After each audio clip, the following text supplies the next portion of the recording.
আজি ওলাইছোঁ আমি সৰস্বতী পূজালৈ বুলি। বাকী এই আমি এলেংমৰা চাৰিআলিত আহি টেম্পুত বহি আছোঁ, ভাগিন ভণ্টি মই ভিডিঅ'য়ে থৈ গ'লি। বাকী আহক এতিয়া ভিডিঅ'টো আৰম্ভ কৰোঁ। এয়া আকৌ ৰাতিপুৱাৰ পৰিৱেশ। ৰুমটো কিন্তু ইগন'ৰ কৰিব দেই, কাপোৰ চাপোৰ একেবাৰে বেয়া হৈ আছে।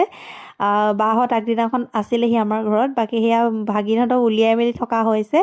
এয়া আমাৰ সৰস্বতী ৰেডি হৈ গ'ল। এই একেবাৰে ষ্টাইলত থাকিবই পৰা নাই। এওঁকতো ক'বই নালাগে আৰু মেকআপকেই থাকে এনি টাইম। ঘৰখন মানে ৰাতিপুৱাৰ পৰা উদুলি মুদুলি।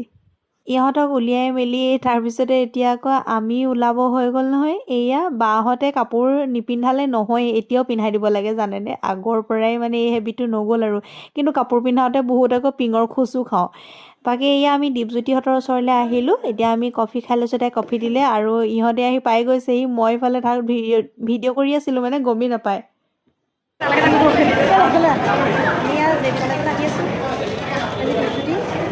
আৰু বৰ্ষা,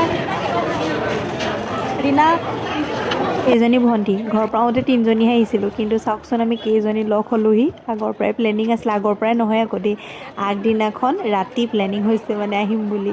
ইজনীক ফোন কৰিলোঁ আৰু এনেকৈ গুচি আহিলোঁ। এইটো আমাৰ পাৰ্টিটো। এতিয়া দেৱী মাৰ ওচৰত অকণমান সেৱা কৰি লওঁ, কিন্তু মই ধূপ চুপ একো নানিলোঁ ঘৰৰ পৰা। একো নাই, অৰিহণা এটাকে দি সেৱা এটা কৰোঁ বুলি ভাবিছোঁ আৰু।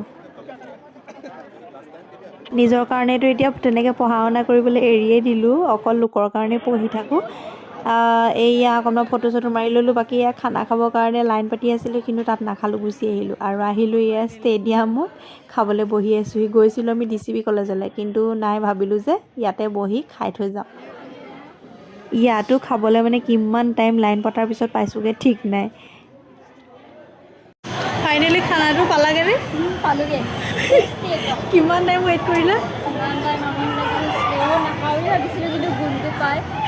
এইয়া ৰৈ খাই এতিয়া আহিছে। কিমান এবাৰ ৰখিছোঁ, একদম এতিয়া পাইছোঁ খাবলৈ। আৰু এজন দীপজ্যোতি ক'ত গ'ল? এই ছোৱালীজনী মানে খালে তা আহা আকৌ, ইমানেই খাইছা মানে অথনিৰ পৰা।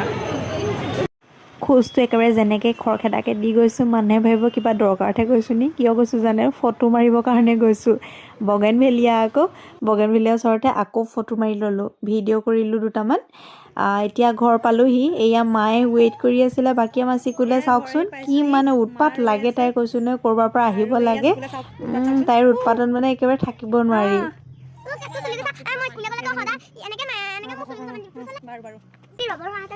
হয় নেকি?